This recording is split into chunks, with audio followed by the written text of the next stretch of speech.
आकाशवाणी लखनऊ से प्रस्तुत हैं प्रादेशिक समाचार।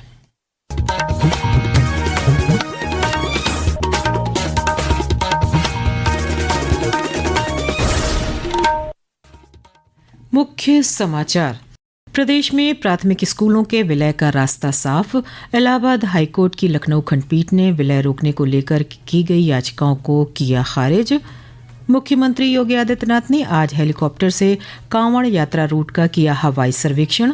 अधिकारियों को तैयारियां पूरी करने के दिए निर्देश। केंद्रीय शिक्षा मंत्री धर्मेंद्र प्रधान कल मेरठ में 10 करोड़ रुपए की लागत से तैयार एग्रीटेक इनोवेशन हब का करेंगे लोकार्पण। और श्री काशी विश्वनाथ धाम में सावन को लेकर तैयारियां तेज। सिंगल यूज प्लास्टिक पर लगी रोक। 10 अगस्त से प्लास्टिक पर लगेगा पूरी तरह प्रतिबंध।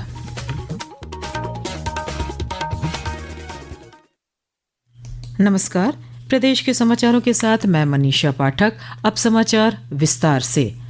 इलाहाबाद हाईकोर्ट की लखनऊ खंडपीठ ने प्राथमिक स्कूलों के विलय रोकने को लेकर की गई याचिकाओं को खारिज कर दिया है। न्यायमूर्ति पंकज भाटिया की एकल पीठ ने सीतापुर के प्राथमिक और उच्च प्राथमिक स्कूलों में पढ़ने वाले 51 बच्चों की याचिका समेत एक अन्य याचिका पर यह फैसला सुनाया। राज्य सरकार की ओर से याचिकाओं के विरोध में दलील दी गई कि विलय की कार्यवाही संसाधनों के बेहतर इस्तेमाल के लिए बच्चों के हित में की जा रही है। कोर्ट ने बीते शुक्रवार को सुनवाई के बाद फैसला सुरक्षित कर लिया था। मुख्यमंत्री योगी आदित्यनाथ से आज भारतीय अंतरिक्ष अनुसंधान संगठन इसरो के अध्यक्ष और केंद्र सरकार के अंतरिक्ष विभाग के सचिव डॉक्टर वी नारायणन ने मुलाकात की। इस दौरान राज्य के लिए रिमोट सेंसिंग तकनीकों के माध्यम से विकास की नई संभावनाओं पर विस्तार से चर्चा हुई। एक रिपोर्ट। आज की बैठक में इसरो अध्यक्ष ने मुख्यमंत्री को रिमोट सेंसिंग क्षेत्र में अब तक हुई प्रगति और उपलब्धियों की जानकारी दी। उन्होंने बताया कि मौसम पूर्वानुमान, वन और हरित क्षेत्र की निगरानी, भूजल प्रोफाइल, मानचित्रण और जलवायु परिवर्तन जैसे विषयों पर पहले से ही व्यापक कार्य हो चुका है। मुख्यमंत्री ने राज्य में आकाशीय बिजली से हो रही जनहानि पर गहरी चिंता व्यक्त की। उन्होंने सुझाव दिया कि प्रदेश के लिए एक अलग उपग्रह विकसित किया जाए जो विशेष रूप से आकाशीय बिजली की पूर्व चेतावनी देने में सक्षम हो। इसरो अध्यक्ष डॉक्टर नारायण ने आश्वस्त किया कि वे इसका ठोस समाधान निकालने की दिशा में कार्य करेंगे। आकाशवाणी समाचार कक्ष से तनवीर फातिमा। मुख्यमंत्री योगी आदित्यनाथ ने आज हेलीकॉप्टर से कांवड़ यात्रा रूट का हवाई सर्वेक्षण किया। साथ ही कांवड़ यात्रा को लेकर अधिकारियों को आवश्यक दिशा निर्देश दिए। राज्य के नगर विकास मंत्री ए.के. शर्मा ने बताया कि प्रदेश में कांवड़ यात्रा को लेकर तैयारियां तेजी से पूरी की जा रही हैं। सभी कांवड़ मार्गों पर प्रकाश, पीने के पानी और शौचालयों की पूरी व्यवस्था की गई है। उन्होंने कांवड़ यात्रियों से अपील की कि वे बिजली के खंभों और हाई टेंशन तारों के संपर्क में आने से बचें। इस बार भी हमने पूरी व्यवस्था कर रखी है और आने वाले दिनों में हम उसको और भी समीक्षा करके उसको और भी चुस्त दुरुस्त बनाएंगे, जिससे कि कांवड़ यात्रियों का अनुभव श्रेष्ठ रहे, अच्छा रहे और पिछले सालों से भी बेहतर हो। हम पूरी व्यवस्थाएं करते हैं कि बिजली के चलते कहीं कोई दुर्घटना न हो। कई बार बिजली के खंभे, हमारी सारी सावधानियों के बावजूद भी कई बार खंभे दुर्घटना का कारण बन जाते हैं। मैं कांवड़ यात्रियों को, अपने भाइयों बहनों को भी कहना चाहूंगा कि आप भरसक खंभों से दूर रहें, उनको छूने की आवश्यकता नहीं है। केंद्रीय शिक्षा मंत्री धर्मेंद्र प्रधान कल मेरठ में सरदार वल्लभ भाई पटेल कृषि एवं प्रौद्योगिकी विश्वविद्यालय में बने एग्रीटेक इनोवेशन हब का लोकार्पण करेंगे। इस अवसर पर केंद्रीय राज्य मंत्री जयंत सिंह चौधरी भी मौजूद रहेंगे। इस दौरान आईआईटी रोपड़ और विश्वविद्यालय के बीच कृषि को उन्नत बनाने के लिए समझौता ज्ञापन पर हस्ताक्षर भी किए जाएंगे, जिससे कृषि आधारित शिक्षा को बढ़ावा मिल सके। इस एग्रीटेक हब का निर्माण 10 करोड़ रुपए की लागत से आईआईटी रोपड़ के सहयोग से हुआ है। केंद्रीय राज्य मंत्री जितेंद्र प्रसाद ने अपने संसदीय क्षेत्र पीलीभीत के 3 दिवसीय दौरे के आखिरी दिन आज आशा सम्मेलन में हिस्सा लिया। केंद्रीय राज्य मंत्री ने महिला स्वास्थ्य कर्मियों के योगदान को बहुमूल्य बताते हुए उनका हौसला बढ़ाया। सम्मेलन को संबोधित करते हुए उन्होंने कहा कि ग्रामीणों का स्वास्थ्य बेहतर बनाने में आशा और संगनी का महत्वपूर्ण योगदान है। महिला कल्याण, बाल विकास और पुष्टाहार मंत्री बेबी रानी मौर्य ने आज लखनऊ में बाल कुपोषण के विरुद्ध चलाए जा रहे राज्यव्यापी संभव अभियान के 5वें संस्करण का शुभारंभ किया। इस अवसर पर उन्होंने बताया कि संभव अभियान सितंबर तक चलेगा।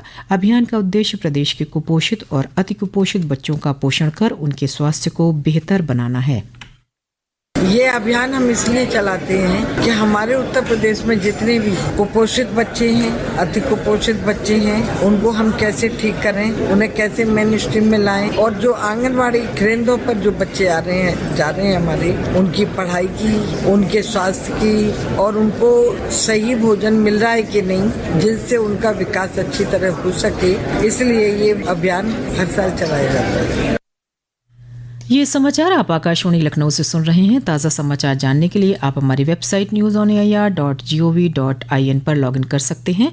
इसके साथ ही आप प्रादेशिक समाचारों का ये बुलेटिन हमारे YouTube channel news on AIR Lucknow पर भी सुन सकते हैं। समाचारों में आपका फिर स्वागत है। आगामी जनगणना के दौरान स्वगणना के लिए एक समर्पित वेब पोर्टल उपलब्ध होगा। ये पोर्टल जनगणना 2027 के दोनों चरणों के लिए उपलब्ध होगा। भारत के महापंजीयक और जनगणना आयुक्त ने अपनी सोशल मीडिया पोस्ट में कहा कि ये देश की पहली डिजिटल जनगणना होगी। डेटा अंग्रेजी, हिंदी और क्षेत्रीय भाषाओं में मोबाइल ऐप का उपयोग करके एकत्र किया जाएगा। जनगणना 2 चरणों में आयोजित की जाएगी। पहले चरण में आवास सूचीकरण और आवास गणना अप्रैल 2026 से शुरू होगी, जबकि दूसरे चरण में जनगणना की जाएगी।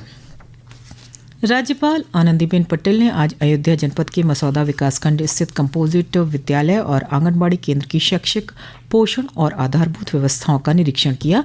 इस अवसर पर राज्यपाल ने बच्चों से संवाद भी किया। राज्यपाल ने कक्षा निरीक्षण के दौरान डिजिटल शिक्षण व्यवस्था की जानकारी ली। उन्होंने निर्देश दिए कि बच्चों को महापुरुषों के जीवन से प्रेरक प्रसंगों की जानकारी देना, योग, खेलकूद और नैतिक शिक्षा जैसे विषयों से जोड़ना आवश्यक है। श्री काशी विश्वनाथ धाम में 10 अगस्त से प्लास्टिक को पूरी तरह प्रतिबंधित करने का निर्णय लिया गया है। ये फैसला कल श्री काशी विश्वनाथ धाम में मंडलायुक्त एस राजलिंगम की अध्यक्षता में हुई उच्च स्तरीय समन्वय बैठक में लिया गया। एक रिपोर्ट। श्रावण मास शुरू होने से पहले तैयारियों को लेकर हुई समीक्षा बैठक में कई अहम निर्णय लिए गए। इनमें पर्यावरण संरक्षण की दिशा में अहम कदम उठाते हुए प्लास्टिक पर पूरी तरह प्रतिबंध लगाने का फैसला किया गया है। इसी क्रम में सिंगल यूज प्लास्टिक के इस्तेमाल पर कल यानी 6 जुलाई से पूरी तरह रोक लगा दी गई है। धाम के परिसर के आसपास के दुकानदारों को फूल माला इत्यादि प्लास्टिक की थैलियों में न देने के निर्देश दिए गए हैं। वहीं 10 अगस्त से किसी भी तरह की प्लास्टिक के सामान को लेकर मंदिर परिसर में प्रवेश करने पर पाबंदी लगा दी गई है। इस फैसले के बारे में श्रद्धालुओं को अवगत कराने के लिए सोशल मीडिया, समाचार पत्रों, स्थानीय चैनलों और जनसंपर्क माध्यमों के जरिए व्यापक प्रचार प्रसार किया जाएगा। मनीष सिंह, आकाशवाणी समाचार, वाराणसी। इस बैठक में 11 जुलाई से शुरू हो रहे सावन माह से जुड़ी तैयारियों की भी समीक्षा की गई। श्री काशी विश्वनाथ मंदिर ट्रस्ट के मुख्य कार्यपालक अधिकारी विश्व भूषण मिश्रा ने बताया कि सावन में प्रतिदिन होने वाली आरतियों के लिए सभी स्लॉट भर चुके हैं। केवल शयन आरती के लिए कोई टिकट नहीं लगता, क्योंकि ये आरती केवल काशी वासियों द्वारा की जाती है। सावन माह में श्रद्धालुओं की सुरक्षा, सुविधा, सफाई और संसाधनों की भी समूची व्यवस्था पूरी कर ली गई है। लखनऊ स्थित डॉक्टर शकुंतला मिश्रा राष्ट्रीय पुनर्वास विश्वविद्यालय की छात्राओं स्वाति और कनक सिंह ने Uganda para badminton international tournament 2025 में विभिन्न स्पर्धाओं में स्वर्ण, रजत और कांस्य पदक जीतकर प्रदेश का नाम रोशन किया है। स्वाति ने महिला एकल में रजत, महिला युगल में स्वर्ण और मिक्स डबल में कांस्य पदक हासिल किया। वहीं कनक सिंह ने महिला एकल और महिला युगल वर्ग में कांस्य पदक अपने नाम किया। 1 से 6 जुलाई तक युगांडा की राजधानी कैंपाला में आयोजित इस प्रतियोगिता में 50 से अधिक देशों के पैरा बैडमिंटन खिलाड़ियों ने हिस्सा लिया। प्रदेश के लगभग सभी पूर्वी जिलों में छिटपुट बादलों के बीच तेज धूप निकल रही है। इसके चलते तापमान में बढ़ोतरी दर्ज की गई है। मौसम विभाग के अनुसार अगले 3 दिन तक यही स्थिति बनी रहेगी। इसके बाद कई स्थानों पर गरज चमक के साथ वर्षा की शुरुआत होगी। उधर मानसूनी बारिश के कारण अयोध्या में सरयू नदी खतरे के निशान से लगभग 24 सेंटीमीटर ऊपर बह रही है। अंत में मुख्य समाचार एक बार फिर। प्रदेश में प्राथमिक स्कूलों के विलय का रास्ता साफ। इलाहाबाद हाईकोर्ट की लखनऊ खंडपीठ ने विलय रोकने को लेकर की गई याचिकाओं को किया खारिज। मुख्यमंत्री योगी आदित्यनाथ ने आज हेलीकॉप्टर से कांवड़ यात्रा रूट का किया हवाई सर्वेक्षण। अधिकारियों को तैयारियां पूरी करने के दिए निर्देश। केंद्रीय शिक्षा मंत्री धर्मेंद्र प्रधान कल मेरठ में 10 करोड़ रुपए की लागत से तैयार एग्रीटेक इनोवेशन हब का करेंगे लोकार्पण। और श्री काशी विश्वनाथ धाम में सावन को लेकर तैयारियां तेज। सिंगल यूज प्लास्टिक पर लगी रोक। 10 अगस्त से प्लास्टिक पर लगेगा पूरी तरह प्रतिबंध। इसी के साथ प्रादेशिक समाचारों का ये बुलेटिन समाप्त हुआ। अगला बुलेटिन रात 8 बजे FM पर प्रसारित किया जाएगा। नमस्कार।